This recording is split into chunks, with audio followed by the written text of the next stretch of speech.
Hey guys, welcome back to my channel. We are still in August, and as we continue to celebrate Jamaica's independence, in today's video, I would like to take the time to highlight a Trinidadian born turned Jamaican icon, Kendrick Patrick, aka Lord Creator. Lord Creator left Trinidad and Tobago in 1962 and relocated in Jamaica, where he stapled himself in the Jamaican culture and became a Jamaican cultural icon. So today I'm going to share the history of the Lord Creator, Trinidadian born Jamaican cultural musical icon.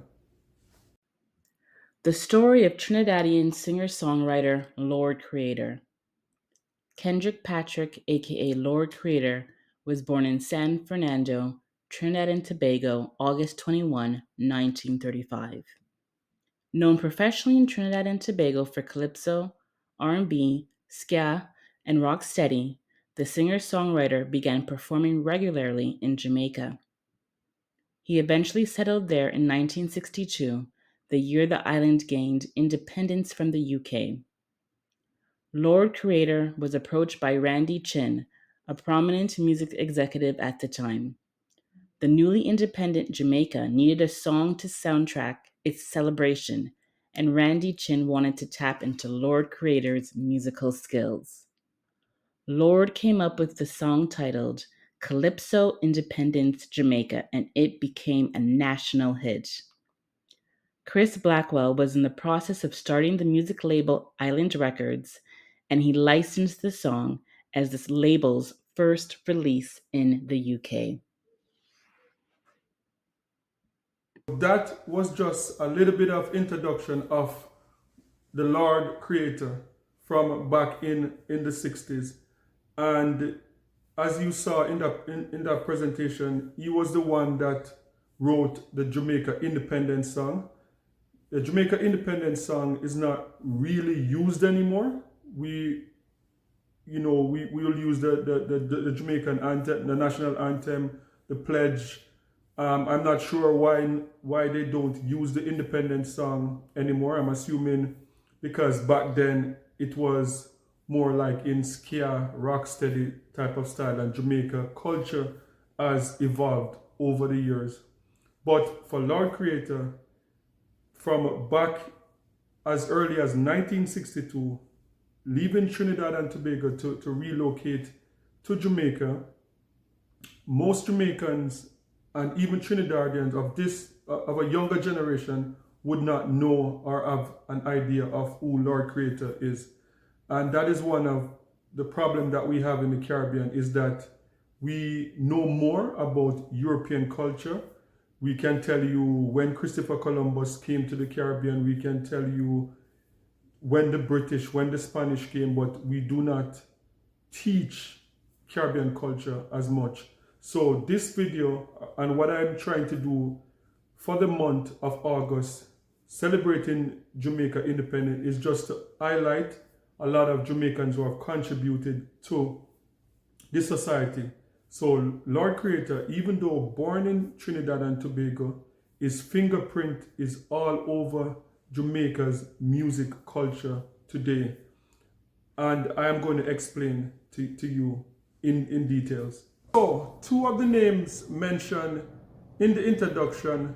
Number one, Randy Chin. Randy Chin, at the time, Jamaica independence in 1962, was given the task to produce Jamaica's independence song. That's when he reached out to Lord Creator, and Lord Creator put together the Jamaica's independence song, Calypso Jamaica. And you can check it out on YouTube. The song is up on YouTube. And so Randy Chin went on to form VP Records.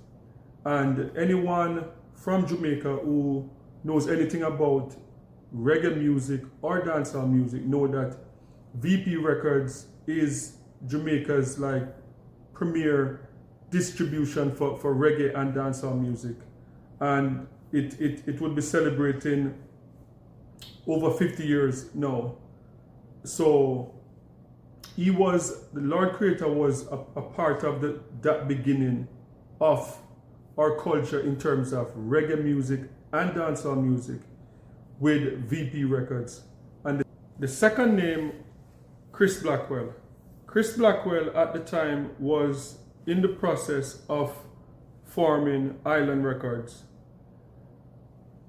Lord Calypso became the first singer, his first song, the Jamaica independent song, Calypso Independent, was the first song to be placed on Island Records label in England. Island Records went on to 1964 to sign Millie Small when she released her hit song My Boy Lollipop, which went on to sell platinum in the UK and all over Europe. Then came Jimmy Cliff, Island Records. The Harder They Come was also produced by Chris Blackwell of Island Records. And then everyone know about Bob Marley and the success with the Exodus album and all of the albums that Chris Blackwell with Island Record were able to produce, and Bob Marley became a household name across the world.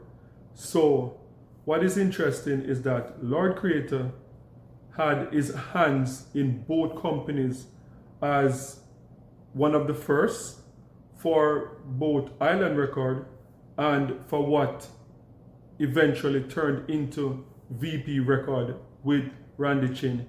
So as I said earlier, this is not basic knowledge to a lot of Jamaicans, and I am sure a lot of Trinidadian, like they don't know the greatness of this man, this musical cultural icon, because in the Caribbean we don't do well in terms of preserving our history. So guys, you know, this is something that I want to continue to do for the month of August, celebrating Jamaica's independence for the entire month. And Lord Creator went on to receiving one of Jamaica's highest honor, which is the Order of Jamaica Officer Class. In 2022, he received that award at the age of 82, which was like way overdue. But unfortunately, the following year, in June, he passed away at the age of 83. So this is just a bit of history about some of our musical cultural icon, and today was Lord Creator. So guys, let me know in the comment section if this is the first you have heard about Lord Creator. Do you know about Jamaica's independence song, Jamaica Calypso Independent? Do you know about Kingston Town? Kingston Town, one of his biggest songs that was done by UB40 and sold millions across the world. So just sound off in the comment section and let me know if this is the first you're hearing about Lord Creator. And if you are of age and you know some of his songs, just leave it in the comment section. And guys, don't forget to like, share, and subscribe for more amazing content. And remember, peace. I'm out.